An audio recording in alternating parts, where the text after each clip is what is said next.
नाराजगी समझते हैं?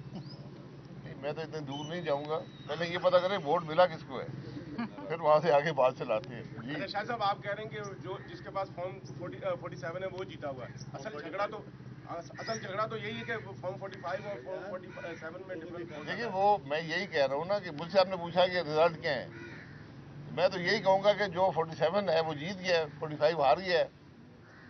और ये इलेक्शन कमीशन का कमाल है कि 47 पहले बन गया था, 45 बाद में आए। सर इलेक्शन में हिस्सा ना लेके आपने इलेक्शन में हिस्सा नहीं लिया, क्या समझते हैं आप आपका बेहतर फैसला था? लोग तो कह रहे हैं कि बेहतर था, जो दोस्त है वो कहते हैं जी। मैं तो अल्लाह का शुक्र अदा करता हूँ कि इस खराबी में हिस्सा लेने से बच गया। आपसे सर अगर राब्ता किया जाए आप क्या करेंगे? जी उनको उन सबको मैंने पहले मुबारकबाद दे दी थी कि आप इलेक्शन जीत चुके हैं। सर आपसे अगर राब्ता किया जाएगा तो आप क्या करेंगे?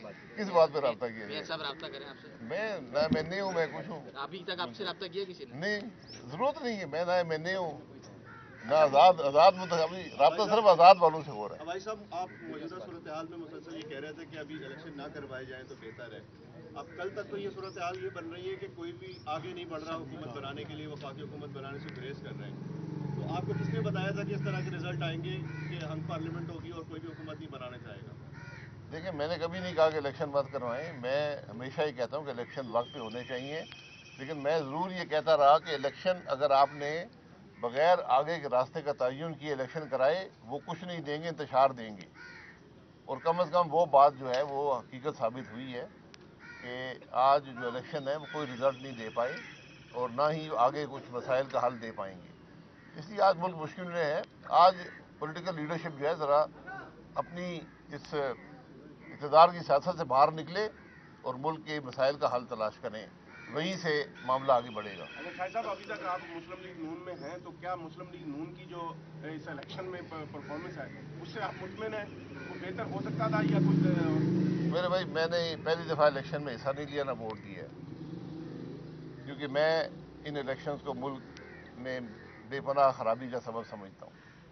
आपने देख लिया क्या हुआ है और आगे क्या होगा कि मुल्क के मामलात को हल यहाँ से नहीं कर पाएंगे। आज मैं फिर कहूँगा कि इस मुल्क की पॉलिटिकल लीडरशिप जो है वो अपने इक़्तिदार के मामलात से बाहर निकले और मुल्क के मसाइल की बात करें। सर जो चीज़ आप फील करते हैं दूसरे भी यकीनन फील करते होंगे, तो बेहतर क्या हल हो सकता है ये सारी सूरत हाल? बेहतर हल देखें, इसके अलावा और कोई हल नहीं है। इक़्तिदार को एक तरफ कर दें। आज कोई भी इक़्तिदार का मुस्तहिक नहीं है और सब जानते हैं। अपना ज़मीर टटोलें, आपको नज़र आएगा कि आप कहाँ पर खड़े हैं। तो आज मसला मुल्क का है, मुल्क के मसाइल की बात करें। पूरी इलेक्शन कैंपेन में मुल्क के मसाइल की बात हुई है, अवाम की तकलीफ की बात हुई है, मुल्क के मसाइल के हल की बात हुई है। ये एक नाकाम इलेक्शन है। शाह साहब, जिस तरह आप बात कर रहे हैं मुल्की मुफाद के हवाले से, दूसरे सियासतदान भी, हर सियासतदान जो पार्टी का सरबराह है वो इसी तरह बात करता है, लेकिन साथ दूसरे के साथ बैठना नहीं चाहता। तो इनको बिठाएगा कौन, कैसे बैठेंगे, तब फिर मुल्क के बारे में सोचा? नहीं, मैंने तो ऐसा नहीं सुना, मैंने तो कोई नहीं ऐसी बात देखी है। या तो हर आदमी इक़्तिदार की बात कर रहा है कि मुझे इक़्तिदार दे दे सब ठीक हो जाएगा। इक़्तिदार ना किसी को मिलना है, ना उनसे मसाइल हल होने हैं। सर नहीं, 3-4 दिन से कुछ पोजीशन तब्दील हुई है, सारी जमातें जो लेना चाहती थी इक़्तिदार 47 के बाद, अब वो मेरे ख्याल में पीछे हट रही है। पीटीआई भी, नून लीग भी। तो ये भी अनोखी बात है कि मुल्क में कोई भी इक़्तिदार में आने के अब अपने आप को लायक नहीं समझता। तो कौन बनता हुआ नजर आ रहा है सर वज़ीर आज़म? किसकी बन रही है? मैं अब क्या कह सकता हूँ? वैसे जो ज्यादा कॉम्प्रोमाइज करेगा वो बन जाएगा। काकड़ साहब की हुकूमत चलती रहनी चाहिए जी, इस लिहाज से तो काकड़ साहब तो आज तक तो कामयाब है, पहली ही टर्म गवर्नमेंट है। बनने जा रहे हैं उमर अयूब, तो आप क्या समझते हो कामयाब वज़ीर आज़म होगा उमर अयूब? पहले बनाए तो फिर बताएंगे कौन कामयाब होगा नहीं होगा। कॉम्प्रोमाइज कौन है?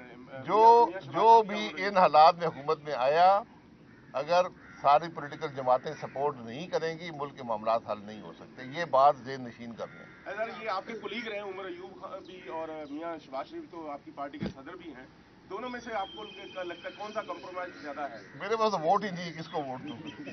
अच्छा कंप्रोमाइज किससे करना होगा सर, ये भी बता दीजिए। जी, कंप्रोमाइज करना किससे? फॉर्म 47 से। चलिए। Thank you sir.